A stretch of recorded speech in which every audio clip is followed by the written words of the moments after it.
guys of United Rock Nations. We are an amazing company with Dez of DevilDriver. How are you? Good. How are you doing? Very well, thank you. Thanks for Fantastic show today. What a fantastic show. We had such a good time. How it was on stage? The crowd was incredible. We had a great time, and it's just, it's a fantastic festival. It's run very well, and we're thankful for the invite. So let's talk about some things about Trust No One. It was released 1 year. Almost a year, yeah. What is a year ago. What is your opinion about this album? If you come back 1 year ago when it was released? Well, I mean, it's our 7th record, and normally by that time bands are declining. And it was our highest debut yet. Exactly. And our most critically acclaimed record. So there's something happening. The vibe in the band is incredible. The writing partners are all vibing and together.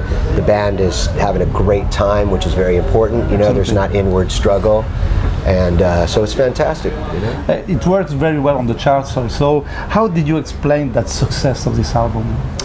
You have to vibe with a band. I think when a band gets along and has a good time writing a record, you can feel it, and people are feeling that. The writers that I have now have all come together and just come up with something great. Let's talk about the lineup. There is a change with the departure. You have now Diego. Is it a touring member, a permanent member? Well, we've never had a permanent member since our original bass player left. We've had so many bass players. Diego is permanent. Right. Yeah. He's a fantastic guy to tour with. He's one of the nicest guys I've ever met. Fantastic. This summer you are touring Europe. How is the life of DevilDriver on the road? Pretty much what you see, right? Get to your tent, find the shower, find some food. These guys, have a beer, find the water, go do the show. Absolutely. Yeah. Get back to the bus and go do it again. Did you speak with other bands? All the time, yeah. We're hanging out with everybody. And today? Yeah, I was just over hanging out with King, at Slayer camp, so it's fun. Yeah. Slayer, absolutely. Yeah, good friends. You will see the show tonight of Slayer? Hopefully, if we don't have to leave, because I'm a big music fan and I love Slayer, so. Trust No One was released more than 1 year ago, so we thought that you have new songs, probably a new album coming. Tell me more about that. If you have something to tell us about new songs or new album. Something new that's coming is next year. There's a record coming that's something very special with like 20-25 guests. It's unprecedented what we're doing. That's all I can say because I've been completely silenced by the label, so I have to have respect. The new songs will sound like... They're not original DevilDriver songs, so what I have told the press, I can tell you, they're outlaw country cover songs, but done heavy, real heavy. So let me give you an example. Ghost Riders in the Sky, sang at the John Cash Cabin. Absolutely. With John Carter Cash, his son, his wife Anna Cash, Randy from Lamb of God, and me. Every song is stacked with people, and it's just coming out phenomenal. Something that people need to know, I think, is when you're in America, you go on a tour bus, you'll hear Black Flag, Black Sabbath, right into Johnny Cash, Willie Nelson. There's a outlaw country thing there that metal guys respect that, and the outlaw country guys respect what we do. So they go hand in hand in America. I don't know how it is over here. You say the word country over here and they just, right? Exactly. But there's definitely a lot of huge metalheads that listen to country, And why you decide to make a cover album instead of new songs? Well, Trust No One is only a year old. We are going to take our time writing the next record, and I didn't want people to wait 3.5 years to get a new record. So let's give them something cool in the meantime.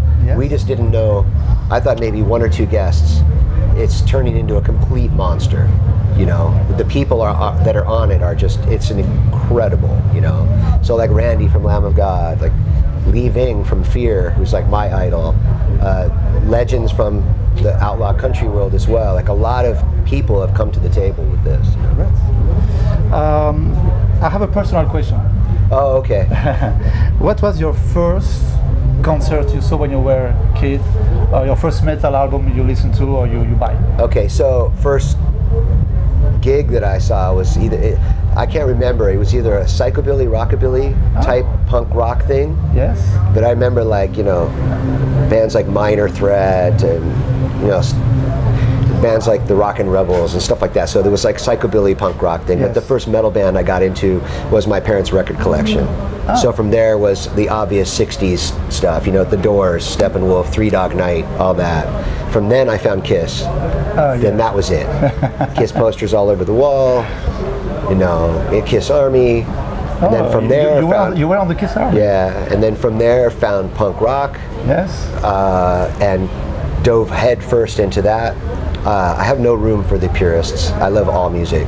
Psychobilly, blues, punk rock, heavy metal, black metal. Country, as long as it's also? outlaw country, not pop country. I don't like anything pop. Anything that's made for the masses, I can smell it a mile away. And I can't get into it. Even if it's good and it's good songwriting, it's just not something that I'm into. It has to have underground feel. You know, but on my bus, you're going to hear everything from Black Flag to Billie Holiday. It's like, exactly. Yeah. Thank you very much, Dez, for all these informations. You're welcome. And hope to see you soon in France again. We're coming back a lot next year. Yeah, we're going to live over here in the next 2 years. So, Great. Yeah. Fantastic. Thank you, man. Thank you very much. Thank you. Bye. What's up? This is Dez from DevilDriver. We are in France at Download Festival, and you're watching United Rock Nations. Turn it up.